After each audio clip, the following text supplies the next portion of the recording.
ये बात उन दिनों की है जब बुद्ध मरवन में अपना समय व्यतीत कर रहे थे।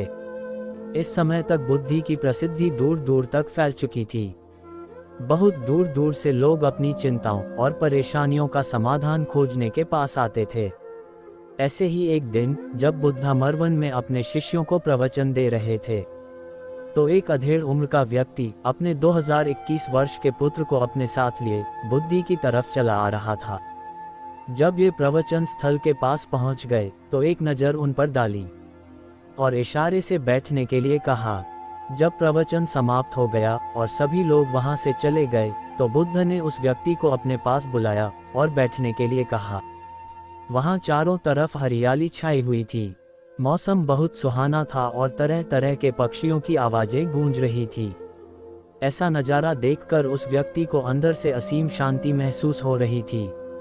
इसके बाद बुद्ध ने उस व्यक्ति से आने का कारण पूछा तो इस पर व्यक्ति ने कहा, ये तथागत, मैं 2 दिन की लंबी यात्रा करके अपने पुत्र को आपसे मिलवाने लाया हूँ। ये मेरा इकलौता पुत्र है और ये हर समय थका थका रहता है। ऐसा लगता है जैसे इसके अंदर कोई जान ही नहीं है, कोई प्राणी नहीं है। इसका स्वभाव भी काफ़ी चिड़चिड़ा हो गया है। अगर हम इससे कुछ भी कहते हैं तो ये हमारी छोटी छोटी बातों पर गुस्सा हो जाता है। इसके देखने की क्षमता भी उम्र से पहले ही कमज़ोर हो गई है और इसके बाल भी सफ़ेद पड़ने लगे हैं। इतनी कम उम्र में इतनी बड़ी उम्र का लगना मुझे तो कुछ समझ नहीं आ रहा। किसके साथ हो क्या रहा है तथागत? मैं अपने पुत्र के स्वास्थ्य को लेकर बहुत चिंतित हूँ। जब मैं अपने पुत्र को वैद्य जी के पास लेकर गया तो उन्होंने कुछ औषधि दी और कहा अपने पुत्र को तनाव कम लेने के लिए कहो। वो अपने दिमाग में बहुत अधिक तनाव लेता है, इसलिए उसकी ऐसी हालत हो गई है। लेकिन मुझे उनके बहुत समझाने के बाद भी तनाव का मतलब समझ नहीं आया।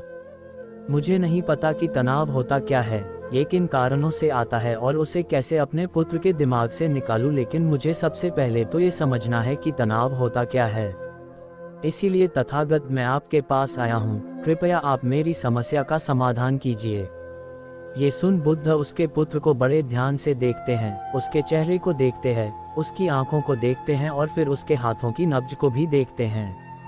ये सारी विधि करने के पश्चात बुद्ध उस व्यक्ति से कहते हैं, तनाव लेना तो कोई नहीं चाहता, लेकिन फिर भी ये तनाव लोगों के दिमाग को दीमक की तरह पकड़ लेता है और व्यक्ति जान भी नहीं पाता कि वह तनाव में जी रहा है। लेकिन अगर व्यक्ति तनाव के कारणों को अच्छे से समझ लेता है और तनाव के बारे में कोई ऐसा पैमाना बना लेता है जिससे वह जान सके कि वह कितने तनाव में है, तो वह इस समस्या का समाधान भी खोज सकता है। सबसे पहले तो तुम ये समझो कि तनाव होता क्या है। जब भी कोई व्यक्ति कोई काम कर रहा होता है लेकिन उसका मन कहीं दूर भटक रहा होता है, कल्पनाओं में होता है, तो उसके शरीर और मन के बीच एक दूरी पैदा हो जाती है। ये दूरी जितनी अधिक होगी व्यक्ति उतनी ही ज़्यादा बेहोशी की अवस्था में होता है और शरीर व मन के बीच की इसी दूरी, इसी खिंचाव को तनाव कहा जाता है। आखिर कोई पसंदीदा खेल खेलने के बाद व्यक्ति चुस्ती और प्रसन्नता से क्यों भर जाता है, जबकि उसने तो अपने शरीर को थकाया है। लेकिन समझने वाली बात यह है कि खेलते समय मन और शरीर एक साथ पूरी तरह से उस खेल में केंद्रित होते हैं, जिससे शरीर और मन के बीच दूरी पैदा नहीं होती और कोई तनाव पैदा नहीं होता। और अगर दिमाग में कोई तनाव था भी तो वो भी दूर हो जाता है। लेकिन इसके विपरीत जब हम कोई ऐसा काम करते हैं जो हमें पसंद नहीं है, तो हमारा ससुर तो उस काम को कर रहा होता है लेकिन हमारा मन कहीं दूर कल्पनाओं में भटक रहा होता है, जिससे शरीर और मन के बीच एक दूरी पैदा हो गई और तनाव ने जन्म ले लिया।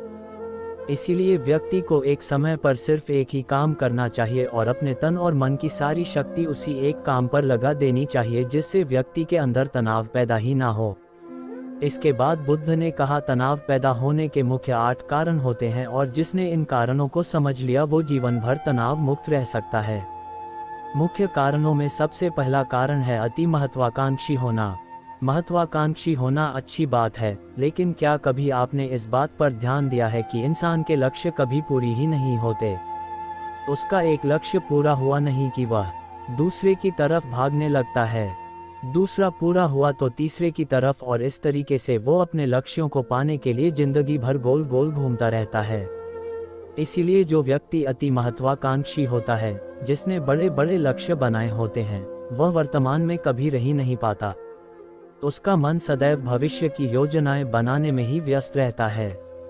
उसका शरीर तो वर्तमान में रहता है, लेकिन भविष्य में ही रहता है, जिससे मन और शरीर के बीच दूरी पैदा हो जाती है और वह तनाव भरी जिंदगी जीने लगता है।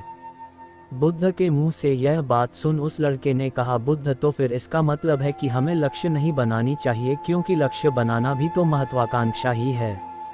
इस पर बुद्ध ने कहा, जीवन में लक्ष्य बनाना कोई गलत बात नहीं है, लेकिन समस्या तब उत्पन्न होती है जब वो अपना पूरा ध्यान उस लक्ष्य से मिलने वाले परिणाम पर ही लगा देते हैं और उसके परिणाम की चिंता करते रहते हैं।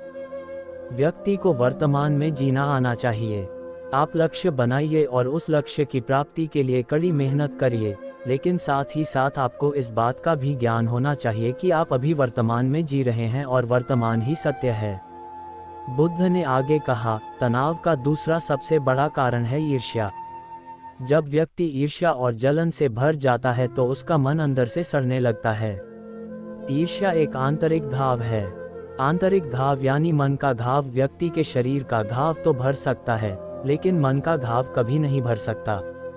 इसीलिए व्यक्ति को दूसरे की खुशी और तरक्की से कभी ईर्ष्या नहीं करनी चाहिए, क्योंकि तनाव का कारण है। इसके बाद बुद्ध ने तनाव का अगला कारण बताते हुए कहा कि आरुषिपूर्ण काम करने से भी मन में तनाव पैदा होता है। जो काम करना हमें पसंद ही नहीं है, जिसका में हमारी रुचि ही नहीं है, उस काम में हमारा मन लग ही नहीं पाएगा। हमारा शरीर तो वही बैठा रहेगा, लेकिन हमारा मन कल्पनाओं की उड़ान भरेगा, जिससे शरीर और मन के बीच दूरी पैदा हो जाती है और व्यक्ति तनावग्रस्त हो जाता है।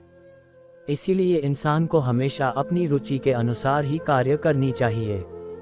अगर व्यक्ति ने ये पता कर लिया कि उसे कौन सा काम करना पसंद है और वो उसी काम को अपने जीवन का लक्ष्य बना लेता है, तो फिर वो काम उसके लिए काम नहीं बल्कि खेल बन जाता है। फिर बुद्ध ने कहा, तनाव का चौथा कारण होता है किसी दूसरे से अच्छा रखना।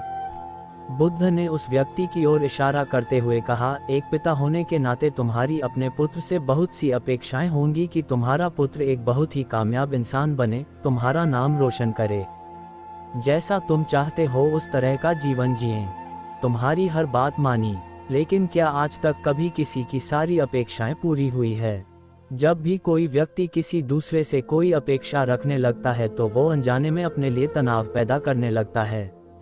जरा सोचो कि अगर तुम्हारा बेटा तुम्हारे अनुसार काम नहीं कर रहा और वो नहीं बन पा रहा जो तुम उसे बनाना चाहते हो, तो निश्चित रूप से तुम्हारे दिमाग को तनाव पकड़ लेगा। तुम तनाव से भरा जीवन जीना शुरू कर दोगे और इस तनाव के बस में आकर तुम ऐसा व्यवहार करोगे, ऐसी बातें करोगे कि तुम्हारा अपने पुत्र के साथ संबंध और भी खराब होता चला जाएगा। इसीलिए व्यक्ति को जितना हो सके उतनी कम अपेक्षाएं दूसरों से रखनी चाहिए, और अगर पूरी तरह से तनाव मुक्त रहना है तो दूसरों से अपेक्षा रखना ही बंद कर दो। इसके बाद बुद्ध ने कहा कि शारीरिक कष्ट भी इंसान के तनाव का एक कारण होता है। जब व्यक्ति किसी शारीरिक पीड़ा से गुजर रहा होता है तो उसका पूरा ध्यान बस अपने उस शारीरिक दर्द पर होता है और वो पूरे दिन बस उसी के बारे में सोचता रहता है, जिससे उसका मन दुख के विचारों से भर जाता है और ऐसी स्थिति में व्यक्ति तनावग्रस्त रहने लगता है।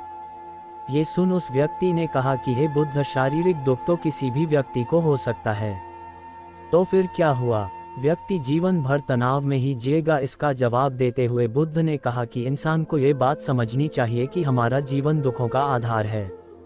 जैसे जैसे हमारा जीवन आगे बढ़ता है, इसमें दुख आते हैं, बीमारियां आती है और फिर अंत में मृत्यु भी आती है। तो बीमारियां इंसान के जीवन का अभिन्न अंग है, कोई इनसे बच नहीं सकता। बस किसी किसी के जीवन में ये समय से पहले आ जाती है तो किसी के बाद में पड़ाती सबको है। जब इंसान का मन इस बात को अच्छे से समझ लेगा तो फिर वह अपनी बीमारी के बारे में सोचकर ज़्यादा तनाव नहीं लेगा, क्योंकि यह हमारे जीवन का अभिन्न हिस्सा है और इसके लिए व्यक्ति को शारीरिक रूप से भी अभ्यास करते रहना चाहिए। अपने जीवन में व्यायाम और स्वस्थ जीवन शैली को भी जगह देनी चाहिए, ताकि उसका शरीर लंबे समय तक निरोगी रहकर सही से काम कर सकें। तनाव का अगला कारण होता है अपनी योजनाओं को समझने के लिए समय न देना।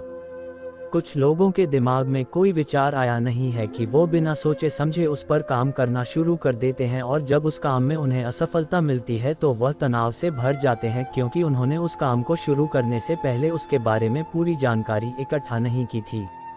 इंसान को कोई भी काम शुरू करने से पहले उसके अच्छे और बुरे परिणामों के बारे में ठीक से सोच विचार कर लेना चाहिए।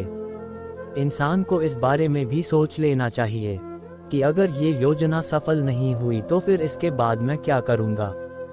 इसलिए व्यक्ति को अपनी योजनाओं को ठीक से समझने के लिए पूरा समय देना चाहिए ताकि बाद में उस योजना की वजह से तनाव पैदा ना हो। तनाव का 7वां सबसे बड़ा कारण होता है टालमटोल करना, आज के काम को कल पर टालना। आप लोगों ने ये कहावत तो सुनी होगी कि आलसी इंसान के शरीर का सबसे बड़ा शत्रु है। इंसान आलस्य की वजह से आज के काम को कल के लिए टाल देता है और फिर काम को टालना उसकी आदत बन जाती है। काम को कल पर टालने वाले व्यक्ति का काम कभी भी समय पर पूरा नहीं हो पाता और अगर किसी तरह से पूरा हो भी जाता है तो वह उतना अच्छा नहीं हो पाता जितना अच्छा उसे किया जा सकता था। और फिर यह बात व्यक्ति के अंदर तनाव पैदा करती है। लेकिन काम को टालना या काम को एकदम अंत समय पर करना एक आदत है।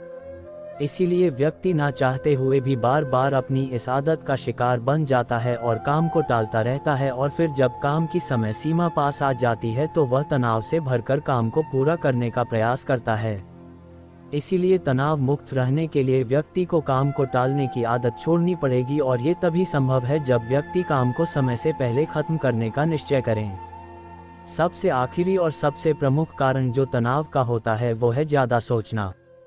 लगातार सोचते रहना भी एक बीमारी है और यह उस व्यक्ति में सबसे ज़्यादा पाई जाती है जो कपोल कल्पनाएं करता है, जो अतीत की घटनाओं और भविष्य की बातों के बारे में सोचता रहता है, जो बेवजह के अनुमान लगाता रहता है।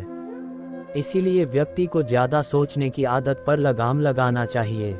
इसके लिए जितना हो सके खुद को काम में व्यस्त रखना चाहिए और हर दिन ध्यान का अभ्यास करने को अपने जीवन का हिस्सा बना लेना चाहिए।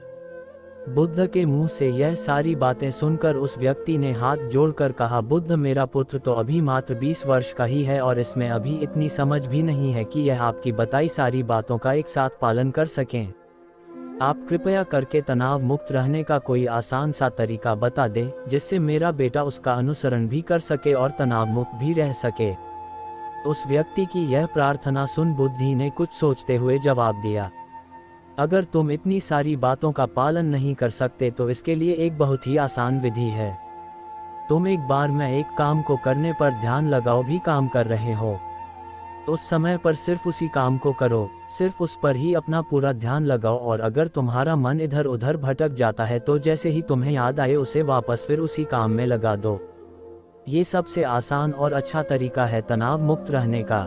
जब तुम भोजन करो तो उस समय सिर्फ भोजन ही करो, उसके पूरे स्वाद का आनंद लो, उसी अनुभव करो। जब चलो तो अपना पूरा ध्यान सिर्फ चलने लगा दो। इससे तुम्हारा मन और तुम्हारा शरीर दोनों एक जगह पर केंद्रित रहेंगे। दोनों के बीच दूरी पैदा नहीं होगी जो कि तनाव का मुख्य कारण होती है। दोस्तों, आज की युवा पीढ़ी एक ही समय पर 2-2, 3-3 काम करने के आदी हो चुकी है, जैसे फ़ोन पर बात करते हुए गाड़ी चलाना, खाना खाते हुए टीवी देखना, ये फ़ोन चलाना और फिर इनकी शिकायत रहती है कि मैं तनाव में जी रहा हूँ, मेरा मन शांत रहता है, मैं चिड़चिड़ा सा हो गया हूँ। जब कोई व्यक्ति एक ही समय पर 3-3 काम करेगा तो तनाव पैदा होना तो स्वाभाविक है, क्योंकि दिमाग तो एक समय पर पूरा ध्यान लगाकर सिर्फ एक ही काम कर सकता है। पूर्ण रूप से एक ही समय पर 2 कामों पर ध्यान कभी नहीं लग सकता। इसीलिए जहां तक संभव हो सके एक समय पर सिर्फ एक ही काम करने का प्रयास करें, वो भी पूरे ध्यान के साथ। दोस्तों, आशा करता हूं कि आपको इस कहानी से काफ़ी कुछ सीखने को मिला होगा।